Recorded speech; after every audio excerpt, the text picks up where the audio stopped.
Break के बाद एक बार फिर से आप सभी दर्शकों का अन्नदाता में स्वागत है।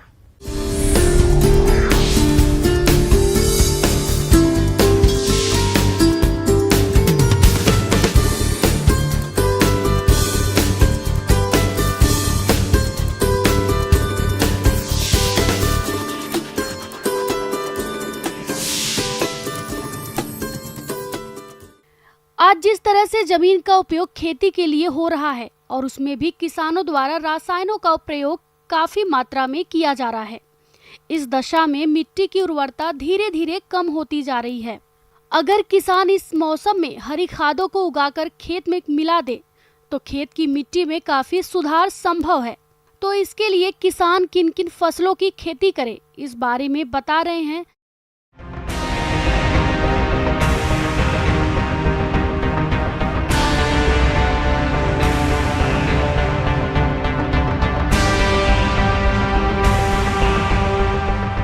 जैसा कि हम सभी जानते हैं कि हरी खाद सबसे पहले किसे कहते हैं, ये जानना हमारे लिए ज़रूरी है। जैसे हरी खाद दलहनी और गैर दलहनी फसलों को उनके वानस्पतिक वृद्धि काल में उपयुक्त समय पर मृदा उर्वरता और उत्पादकता को बढ़ाने के लिए जुताई करके मिट्टी में अपघटन के लिए दबाना ही हरी खाद कहलाता है। तो किसान भाई, अब आगे हम बात करते हैं कि हरी खाद के लिए कौन कौन सी फसल का चयन करेंगे। इसके लिए आप जो है मूंग कर सकते हैं, ढैंचा कर सकते हैं, सनई कर सकते हैं, उड़द कर सकते हैं, लोबिया कर सकते हैं और ग्वार ग्वार फली रहता है उसका उपयोग हरी खाद के रूप में किया जा सकता है। इसके बाद अगर हम ये जैसे आपको मैंने 5-6 तरह का जो फसल बताया, चाहे वो मूंग हो, चाहे उड़द हो या फिर जो है ढैंचा हो, लोबिया हो। हरी खाद के लिए ढैंचा, सनई और मूंग की बुवाई खेत की उपलब्धता के आधार पर अप्रैल के अंतिम सप्ताह से जून तक कर सकते हैं, जिसमें 45 से 55 दिन बाद मानसून आने पर इसकी आसानी से पलटाई की जा सके। हरी खाद के लिए इसकी खेती प्रदेश के लगभग सभी क्षेत्रों में की जा सकती है। खेत के एक बार मिट्टी पलटने वाले हल से जुताई करके 2 बार कल्टीवेटर से जुताई की आवश्यकता पड़ती है। जहां तक इसकी प्रजातियों की बात आती है तो इसके लिए हिसार ढैंचा 1, हिसार ढैंचा 2, पंत ढैंचा 1 और पंत ढैंचा 2, सनई उन्नत प्रजातियों में K12 और SJ 67.42 तथा मूंग की उन्नत किस्में SML 67 आदि प्रजातियों का चयन कर बुवाई के लिए ढैंचा का बीज 30 से 40 किलोग्राम प्रति हेक्टेयर, सनई का बीज 75 से 80 किलोग्राम प्रति हेक्टेयर की दर से आवश्यकता पड़ती है और मूंग का बीज 35 से 40 किलोग्राम प्रति हेक्टेयर के हिसाब से प्रयोग करें। तो हम अगर मूंग की बात करेंगे, मूंग को हम किस तरह से जो है करेंगे और इसके क्या फायदे होने वाले हैं, तो मूंग को हरी खाद के रूप में लगाने से उसमें खरीफ लेट या खरीफ गर्मा फसल के रूप में व्यवहार किया जा सकता है। यानी उसमें हम फसल में भी तैयार कर सकते हैं, फसल भी मूंगफली भी ले सकते हैं। और मूंग को हरी खाद के रूप में उपयोग करते समय हमें फलियों को तोड़ने के पश्चात प्रयोग किया जाए तो इससे दोहरा लाभ हो सकता है। इसके लिए किसान भाई कुछ खास प्रभेद भी है, जैसे पूसा विशाल, PDM 54, T44 और सोना जो वैरायटी है, इसका उपयोग हमें हरी खाद के रूप में हम इसका उपयोग कर सकते हैं। इसके बाद आता है किसान भाई हरी खाद के रूप में ढैंचा का प्रयोग। हम ढैंचा जो है सभी तरह के जल जमाव वाले क्षेत्र में, लवणीय क्षेत्र में, चाहे ऊसर भूमि हो या क्षारीय भूमि हो, सभी के लिए सर्वोत्तम हरी खाद है।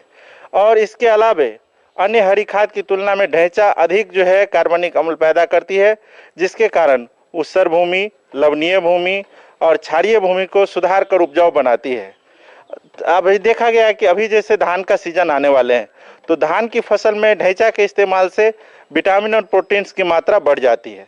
तो किसान भाई हमें इस तरह का सोच को लेकर के भी, क्योंकि हमारे फसल का तो हम उत्पादन तो कर लेते हैं लेकिन हम उसकी क्वालिटी नहीं बढ़ा पाते, तो क्वालिटी बढ़ाने के लिए भी आप जो है ढैंचा का उपयोग कर सकते हैं। किसान भाई मिट्टी में हरी खाद का पलटने का क्या समय होना चाहिए, ये भी हमें गौर करने की बात है।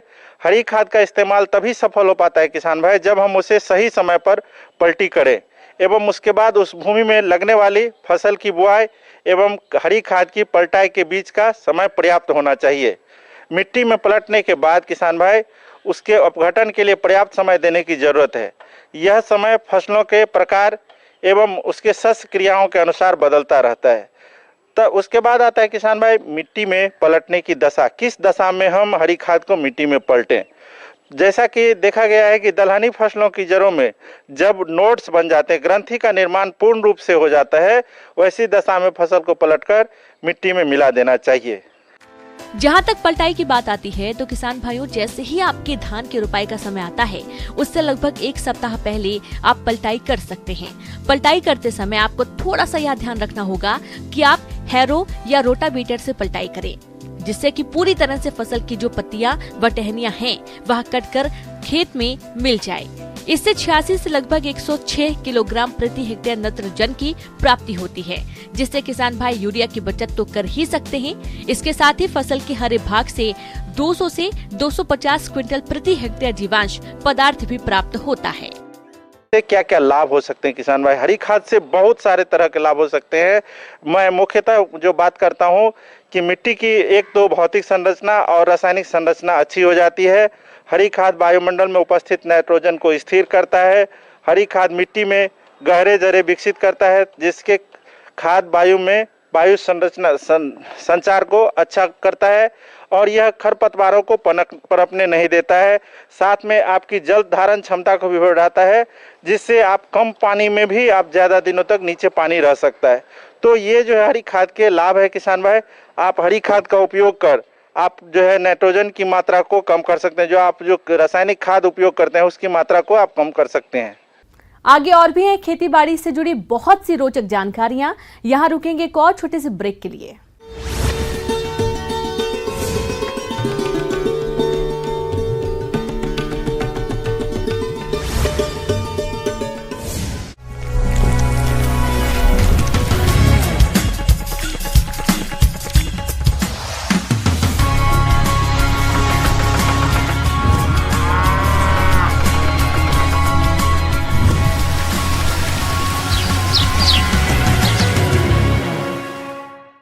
ब्रेक के बाद एक बार